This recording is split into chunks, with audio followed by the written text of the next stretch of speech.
It's an odd time to be a Vancouver Canucks fan right now. The team is playing off against the Seattle Kraken later tonight, and while it is true that Vancouver is seen as roughly the favorite to win today's game, you can debate whether or not there's really any meaning anymore.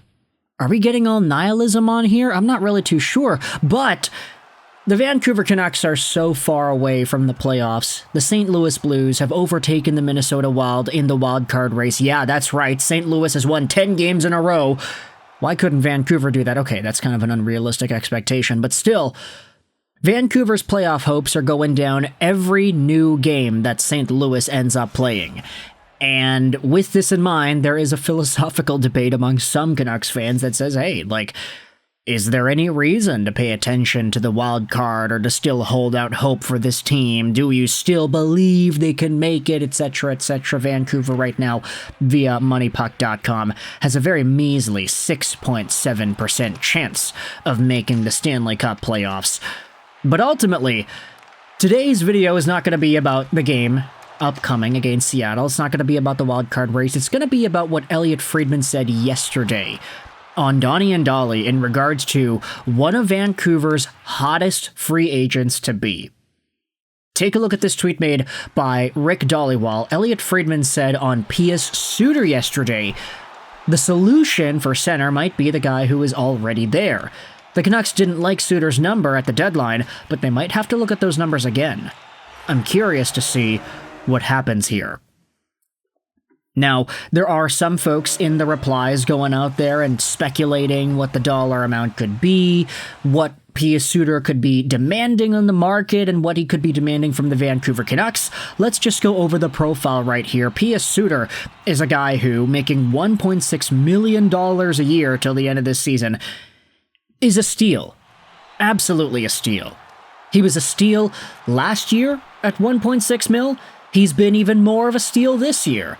The fact is, this was a guy who could have very well demanded, let's say, 2.5 or maybe even 2.7, maybe 3 if you wanted to stretch it, $1 million a year based off of his play in Detroit and Chicago in prior seasons. Middle-aged, middle-ranged, decent, two-way capable penalty-killing centers are valuable. And while they may not be super highly $5+ million valuable, they can still demand a pretty penny. Honestly, the fact that Pius Suter signed for 1.6, I thought it was a pretty good contract last year. This year, it's certainly exploded in terms of its overall value. Suter last year had 29 points in 67 games played. This year, he's got 42 points in 73 games played, on pace for about 46 points on the year. Not to mention the fact that the majority of this production has come during his time as the first-line center for the Vancouver Canucks. The guy has literally 4 games and 8 points to round out the past few days' worth of hockey. It's been so good for Pius Suter. 2 goals and 5 assists. He's been producing a ton. After showing off earlier in the season that he's got more to his game than just being a face-off, defensively-minded center in a penalty-killing role, Suter the Shooter was producing goals quite a bit at the start of the year, putting himself in the right areas and getting one-time passes and shooting and scoring. He was doing all of that and more since the year began, pretty much. So to see Suter be thrusted into a first-line role with the absence of Elias Pettersson and the absence of Filipino and actually excel in that role, hey, there is no question that this is a guy that makes the Vancouver Canucks better.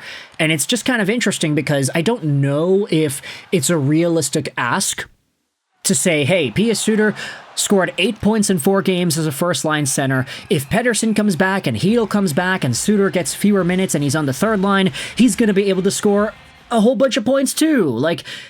I feel like a lot of his production has come with the opportunity that was bestowed upon him. He was already a really good 5v5 point producer, but he's been getting more time on the power play, and you've been seeing more confidence out of him.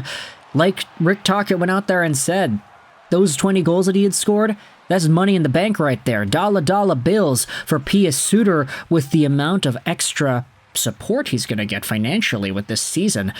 The question is, though, is it Vancouver that's going to be able to bring him back? Are they going to give him that dollar amount? What is the dollar amount raise that he gets? From $1.6 million to maybe 3? He could realistically get twice his salary, because $3.2 million a year for a guy who gets 40, 45, 50 points and 20 plus goals a year, that's really good. In fact, if he becomes a free agent and he demands, let's say, $5 million, I don't necessarily know if that's unreasonable of an ask. If you're thinking about Pius Suter and the entire body of work he has had in the National Hockey League, yeah, sure, maybe $5 million is quite a lot. But for a guy who produced at this clip, in this capacity, this year, $5 million, I mean, he's probably playing a lot more than a $3-4 million caliber guy. $5 million, I think, is normal for this kind of a player. So the question is, when a team signs Pius Suter in the offseason, are they going to sign him because they think he can do what he did this season again and beyond?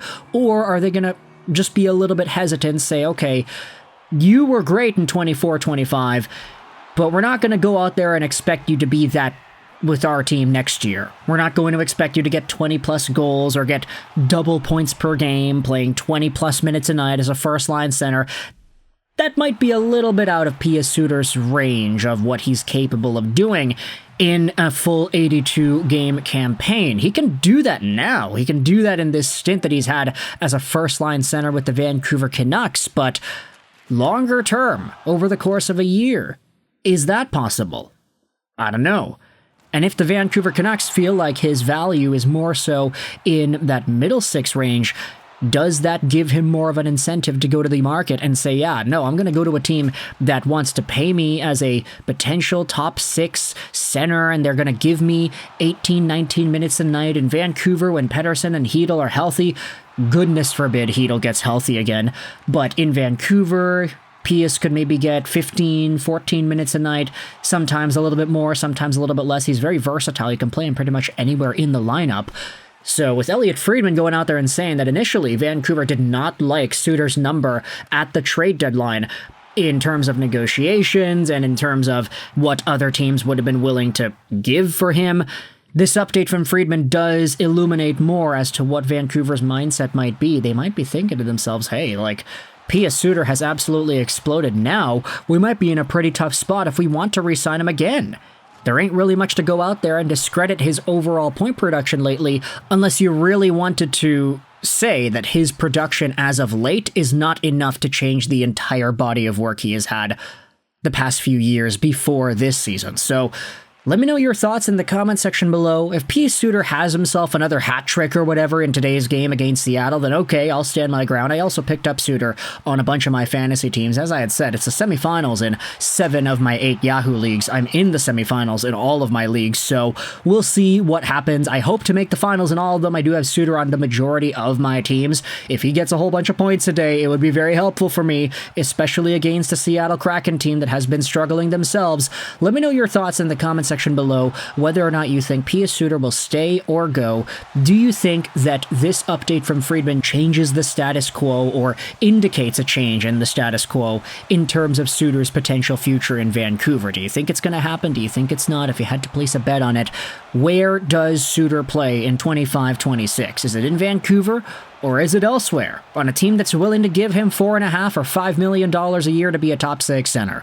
Let me know your thoughts in the comment section below. I hope you enjoyed this video. Sign on, and bye.